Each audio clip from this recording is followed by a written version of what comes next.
seems like there'll always be a link between the worlds of pro wrestling and mixed martial arts. As well as the current title holder being a former UFC heavyweight champion, we're now seeing MMA stars like Ronda Rousey and Conor McGregor expressing interest in getting into the squared circle. But did you know there's a lot of WWE title holders who have tried mixed martial arts? I'm Kenny from Inside the Fights, and this is 10 WWE champions who've tried MMA.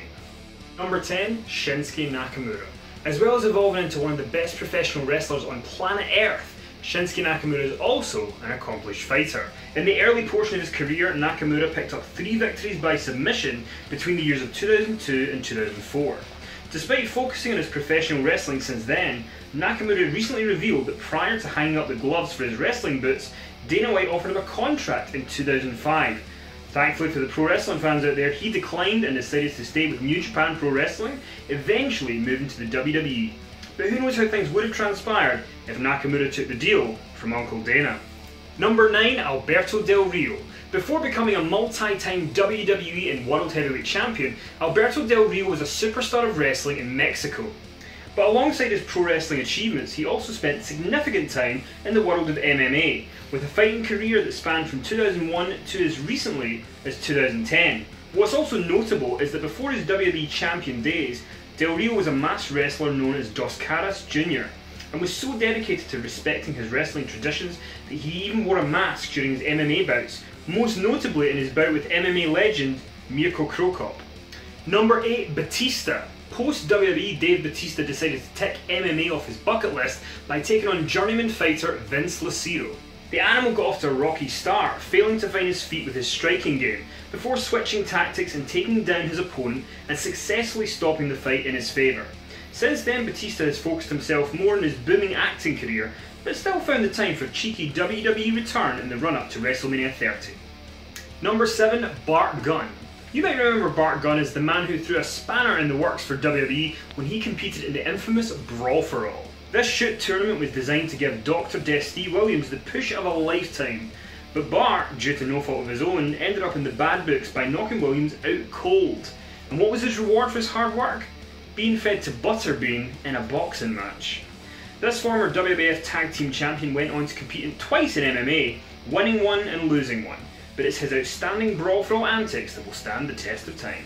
Number 6, CM Punk. CM Punk made history by being the first ever man to sign with UFC with no previous fighting experience. It was always going to be a tall order for the former WWE World Champion to step into a new environment, especially when it's the biggest MMA organisation in the world. Dana White found his opponent Mickey Gall on his own reality show, Dana White Looking for a Fight. Gall would go on to defeat CM Punk in the first round, becoming a star in the process. Although Gall was relatively inexperienced at the time, he has continued to progress in the company by taking out future prospect Sage Northcutt. When it comes to Punk, however, many have wondered what the future holds for the straight-edge superstar. He's keen to continue his journey in the world of MMA, so we look forward to whatever his future developments may be. Number 5, Taka Michinoku. While most of our entries have had notoriety in MMA, one MMA career you might not know about is that of former WWE Light Heavyweight Champion Taka Michinoku. Taka unsuccessfully tried his hand at the sport of MMA all the way back at Pancrase 4 in 1997. Despite his loss, things improved quickly for Michinoku, who had his first taste of WWF gold just 3 months after his loss. Number 4, Bobby Lashley. Bobby Lashley is renowned for his run in TNA, now known as Global Force Wrestling, as well as a run as ECW World Champion and United States Champion under the WWE banner. Since departing the WWE and teaming up with the President, Lashley has been balancing his time between pro wrestling and MMA with great success, amassing an impressive record of 15 wins and only 2 losses. Lashley has spoken recently about his desire to look for big fights in Bellator, perhaps even with the legendary Fedor Emelianenko. His coaches at American Top Team are keen for him to spend more time in the cage and less time in the ring, so only time will tell what's in store for this super athlete. Number 3, Ken Shamrock. The UFC Hall of Famer has seen it all. He fought in the very first UFC card back in 1993, as well as capturing the now defunct UFC Superfight title. As a fighter, he earned the title of the world's most dangerous man before eventually finding much success in the WWF as Intercontinental Champion. At one point, Shamrock was even scheduled to become the WWF Champion, but a change in fate meant it wasn't to be for one of the original MMA legends. With an illustrious career lasting 26 years, moving between the octagon and the squared circle, Shamrock was one of the first to show that doing both is very possible. Number 2, Ket Cash. This former WWE Cruiserweight Champion boldly stepped into the world of MMA at age 47, 12 years after he last tasted WWE gold. Unfortunately for Cash, he lost via knockout in the first round, but we have to admire him for such a bold undertaking this late in his career. Number 1, Brock Lesnar. Who else could it be? The most successful pro wrestler turned MMA star, capturing the UFC Heavyweight Championship, defeating MMA legend Randy Couture.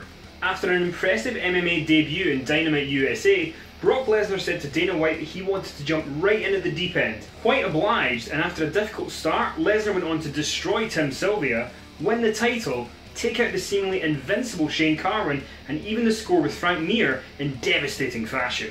Unfortunately, a bout with diverticulitis brought his first UFC run to an end at the hands of Cain Velasquez, and later Alistair Overeem. Then, at UFC 200, the unthinkable happened when Brock Lesnar returned to the octagon after a 5-year absence to beat up one of the UFC top contenders, Mark Hunt. The Beast has conquered both the worlds of pro wrestling and mixed martial arts, blending the two seamlessly and leaving a path of destruction behind him. Thank you so much for watching the video, we hope you've enjoyed it. Make sure to like, share and subscribe to the channel if you like what we do. If there's any pro wrestlers you want to see step inside the octagon, let us know in the comments below. You can let me know on social media whether you think I'm right or wrong in my social media links below, and make sure most importantly to check out InsideTheFights.com for more news, analysis, lists, podcasts and much more.